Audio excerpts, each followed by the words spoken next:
এরপরে পেয়েছিলাম এই মাথার ভেতরে ৭০,০০০ তার দিয়েছেন আল্লাহ।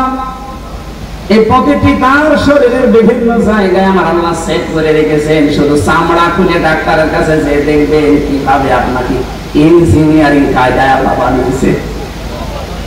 আল্লাহ বলেন কোন অস্তিত্ব ছিল না, আমি ৪০ দিন করে করে যখন খাবারের মধ্যে দেখা দিল ৬ মাসের ভেতরে, তখন আমি আল্লাহ একটা আকৃতি নিজে তোরে বানিয়ে দিলাম। ছেলে না মেয়ে এটা আমার সিদ্ধান্তে। নাকি কেউ সিদ্ধান্ত দিয়েছে? এটা সিদ্ধান্ত দেওয়ার পরে আস্তে আস্তে মায়ের খাবারের নাপাক রক্তটা আমি আল্লাহ বন্ধ করে দিয়ে নাভির ভেতর দিয়ে এটা আমি তোর নাভির ভেতরে পাস করে বাঁচিয়ে রাখলাম। আমি ইচ্ছা করলে এই নাপাক রক্ত তোর মুখ দিয়ে দিতে পারতাম। ও হামজা, এই পৃথিবীর ময়দানে তোর মুখটা আমি মায়ের পেটে পর্যন্ত পবিত্র করে রাখলাম যেন এই মুখটা নাপাক না হয়। অথচ দুনিয়া আসার পরে দেখি তোর মুখটা পাক থাকে না, নাপাক হয়ে যায়। কত মানুষ সুদের টাকা খায় এই মুখ দিয়ে, না এলাকায় সুদ নেই? এই যে টাকা ছেড়ে রাখে মাসে মাসে ১০০০ টাকা দিলে ১০০ টাকা বেশি দেয়। এটা যারা করছেন জেনে রাখেন আপনি মায়ের সাথে জেনা করছেন। এই কাজে কারণ আছেন হাত পর্যন্ত এলাকায় নেই।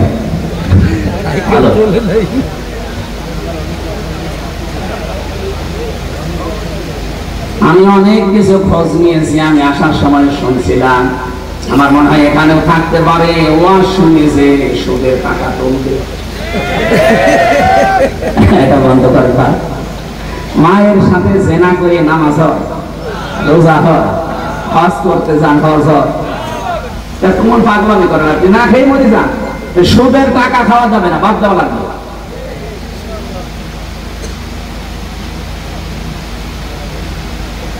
যারা ঘুষ খান, শব্দটা যেহেতু শুনলে বোঝা যাচ্ছে অবৈধ ভাবে ইনকাম করেছেন আপনি ঘুষের টাকা, এটা হারাম।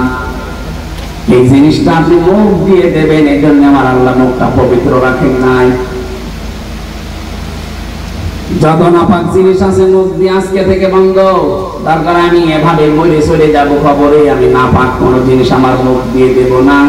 এই মুখটা আমার আল্লাহ নিজে মায়ের পেটের ভেতরেও পবিত্র রেখে দিয়েছিলেন। বলেন সুবহানাল্লাহ।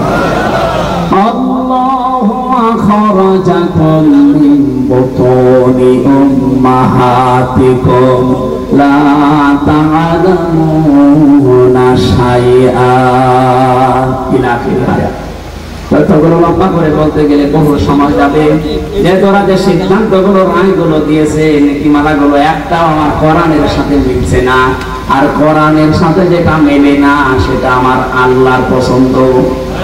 সুতরাং আমরা যখন সিদ্ধান্ত নিচ্ছি আল্লাহ বাদে কারো ইবাদত করব না, সুতরাং দল মত নির্বিশেষে এই দেশে জাতি বর্ণ ধর্ম সবাই আমরা জানাতে চাই কমিশন মানবদের কথা রিপোর্ট ও কমিশনে আমরা মানি না।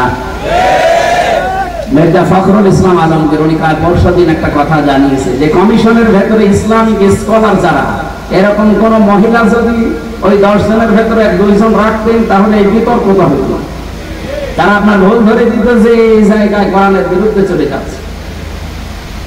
আপনি একেবারে সব বাবা শাহজালাল সব হালাল করতে গিয়ে সব সমান সমান করে দিলে হবে? নারী পুরুষের সমান অধিকার কিয়ামত পর্যন্ত সম্ভব না। আমি এখানে পুরুষ মানুষ, শুধু আমার নাভি থেকে হাঁটু পর্যন্ত একটা হাফ প্যান্ট পরিয়ে দেন, আমি কুষ্টিয়া চলে যেতে পারবো।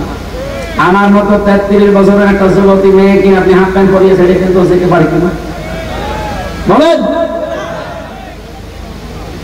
এই জন্য আমার মনে হয় রিপোর্ট গুলো যারা দিয়েছেন এরা মেয়াদ উত্তীর্ণ গাঁজা খেয়েছে। মেয়াদ আলা গাঁজা খেলেও তো এরকম রিপোর্ট কেউ দেয়। মেয়াদ আলা গাঁজা খায় আমার লালনের মাজারে দেখি কুষ্টিয়া। মেয়াদ আলা গাঁজা খায় তো এজন্য পড়ে থাকে, পুলিশ পাহারা দেয়, পুলিশ পাহারা দেয়, গাঁজা খায়, গাঁজা খেয়ে পড়ে থাকে। কথা বলে আর এরা গাঁজা খেয়েছে কিন্তু মেয়াদ উত্তীর্ণ হবে গাঁজা, এই কারণে আমার উল্টা পাল্টা করতেছে। এগুলোরে আর বাইরে রাখা আমার মনে হয় ঠিক হবে না। দায়িত্বে যারা আছেন এদেরকে তাড়াতাড়ি পাবনায় পাঠিয়ে। 4-5 দিন আগে পাবনায় গিয়েছিলাম, পাগলা কারা দেখতে, যে দেখি পাগল আর বেশি নেই। দায়িত্বশীল একজন বছর পাগল যা আসলে ভালো চলে যায়, ওইগুলো পাঠানোর দরকার। ওগুলো তো ভালো হচ্ছে না, ওগুলো পাঠানো দরকার। আল্লাহ নাবুদা ইল্লাল্লাহ, আল্লাহ বাদে কারো ইবাদত করা যাবে না, এটা ঐক্য হওয়ার ভেতরে মূল পয়েন্ট। নবীজির মিশন ছিল এইটা, যে তাওহীদ প্রতিষ্ঠা করতে হবে। দুনিয়ার মানুষকে বলেছিলেন, আসো আমরা এই একটা কথার উপরে ঐক্যমত হই, যে আল্লাহ বাদে আমরা কারো ইবাদত করব না। যে যা করছেন করে, কিন্তু আল্লাহ বাদে কারো ইবাদত, কারো বাবার ইবাদত চলবে না। ইবাদত হবে কার? লা নুশরিকা বিহি শাইআ, আল্লাহর সাথে কোনোদিন আর শরীক করব না আজকে থেকে। এই যে শিন রা কাফ শিরকুন, এক একটা শব্দে লক্ষ লক্ষ কথা আমি তাফসীরে পেয়েছি। শিরক বিল জাত, শিরক বিল সিফাত, শিরক বিল ইখতিয়ারা, শিরক বিল হুকুক, এভাবে 120 প্রকার আছে। এটা তো একটা একটা করে পয়েন্ট ধরে বলতে গেলে এখন আমার লাগবে 2 ঘন্টা। এরপরে ওয়ালা ইত্তাখিযা বা'দুনা বা'দান আরবাবাম মিন দুনিল্লাহ, রবের বহু বচন আরবাব। এর রবের অর্থ আছে 19টা, এর ভেতরে সামরাইজ করে পাওয়া যায় 5টা। এত ব্যাখ্যা করতে গেলে এরপরে আবার মানবাধিকার প্রতিষ্ঠা, এরপরে দিন প্রতিষ্ঠা, এত কথা বলতে গেলে আমরা আর পারবো না। কারণ এখন 10টায় ওঠা লাগবে, আর 1.5 ঘন্টা আছে, খুলনায় যাওয়া লাগবে। আজকের মতো আমরা আনতে পারছি না। মাহফিলটা আপনারা জোর করে দিয়েছি, আমার মাহফিল আজকে খুলনা, আর একটার বেশি আমি করিও না। ভাই সময় দেখেন 8:30 পার হয়ে গেছে, আমি যে পাবো না, কি বলে কি হয়, 11 পানি দিয়ে দিই। এই জন্য এটা ডবল দিতে চাই না।